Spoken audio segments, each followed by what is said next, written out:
ഇത് വന്നിട്ട് 3 കിലോ വാട്ടിൻ്റെ ഒരു ഓൺ ഗ്രിഡ് സോളാർ സിസ്റ്റമാണ്. ഈ പാനലുകൾ 545 വോട്ടിൻ്റെ ബൈഫേഷ്യൽ പാനലുകളാണ്. വാരി കമ്പനിയുടെ പാനലുകളാണ്. നോൺ DCR പാനലുകളാണ് നമ്മൾ ഈ വെച്ചിരിക്കുന്നത്. ഇതിൽ 6 പാനലുകൾ നമ്മൾ വെച്ചിട്ടുണ്ട്. 6 പാനലുകൾ വരുമ്പോൾ 545 × 6 പാനലും 3200 സംതിങ്ങോളം വാട്ട്സ് അതിൻ്റെ ടോട്ടൽ ഔട്ട്പുട്ടായിട്ട് നമുക്ക് കിട്ടുന്നുണ്ട്.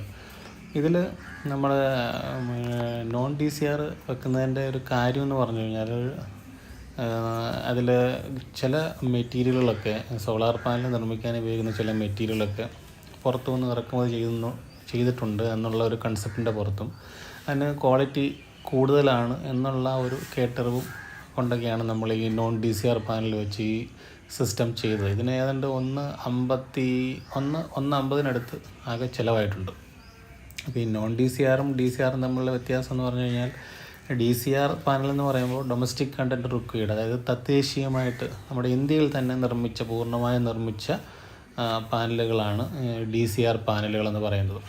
ആ പാനലുകൾക്ക് സീരിയൽ നമ്പറുകളൊക്കെ ഉണ്ടായിരിക്കും. ആ സീരിയൽ നമ്പർ വെച്ചിട്ടാണ് നമ്മൾ MNREയുടെ സൈറ്റിൽ കയറി സെൻട്രൽ ഗവൺമെൻറ്റിൻ്റെ സബ്സിഡിക്ക് വേണ്ടിയിട്ട് നമുക്ക് അപ്ലൈ ചെയ്യാൻ പറ്റത്തുള്ളൂ. നമ്മളിവിടെ ഈ ടെറസിൽ വൈറ്റ് പെയിൻറ്റ് അടിച്ചിട്ടിട്ടുണ്ട്. ഈ വൈറ്റ് പെയിൻറ്റ് അടിച്ചിട്ടിരിക്കുന്നതെന്ന് പറഞ്ഞു കഴിഞ്ഞാൽ സൂര്യപ്രകാശം ഈ വൈറ്റ് പെയിൻറ്റിൽ റിഫ്ലക്റ്റ് ചെയ്തിട്ട് ഈ ബൈഫേഷ്യൽ പാനലിൻ്റെ അടിയിലുള്ള ആ ഒരു ഗ്ലാസ് പ്രതലത്തിലേക്ക് റിഫ്ലക്റ്റ് ചെയ്ത് കുറച്ചുകൂടി നമുക്ക് പവർ ഔട്ട്പുട്ട് കിട്ടും. അതിന് വേണ്ടിയിട്ടാണ്. വന്നിട്ട് ഗുഡ്ബിയുടെ GW3000XS എന്ന് പറയുന്ന ഓൺ ഗ്രിഡ് ഇൻവെർട്ടറാണ്. ഇതിൽ നമുക്ക് പ്രസ് ചെയ്യുമ്പോൾ നോർമൽ നിലവിൽ 119.6 വോട്ടാണ് കാണിക്കുക. ഇപ്പോൾ നേരം വെളുത്ത് വരുന്നതേ ഉള്ളൂ. ഒരു 7 മണി സമയമായിട്ടുണ്ട്. 120 വാട്ട്സ്. ഇതിപ്പോൾ ഇതുവരെ 2.014 മെഗാവാട്ട് നമുക്ക് കിട്ടിയിട്ടുണ്ട്. ഇപ്പോൾ നേരം ഉയർന്നു വരുന്നതായതുകൊണ്ട് വാട്ട്സ് കുറവാണ്. അതാണ് ഈ 119 വാട്ട്സ് കാണിക്കുന്നത്. ഇത് വന്നിട്ട് ഇതിൻ്റെ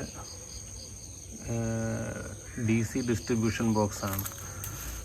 DC ഡിസ്ട്രിബ്യൂഷൻ ബോക്സ് എന്ന് പറയുമ്പോൾ സോളാർ പാനലിൽ നിന്നും വരുന്ന വയറിംഗ് കണക്ഷൻ. ഇത് വന്നിട്ട് AC ഡിസ്ട്രിബ്യൂഷൻ ബോക്സ്. ഇത് നേരെ താഴോട്ട് എർത്ത് കൊടുത്തിട്ടുണ്ട്. സെപ്പറേറ്റ് എർത്ത് ബെഞ്ച് വെച്ചിട്ട് അതിനകത്ത് എർത്ത് കൊടുത്തിരിക്കുകയാണ്. ഇത് വൈഫൈ മൊഡ്യൂളാണ്.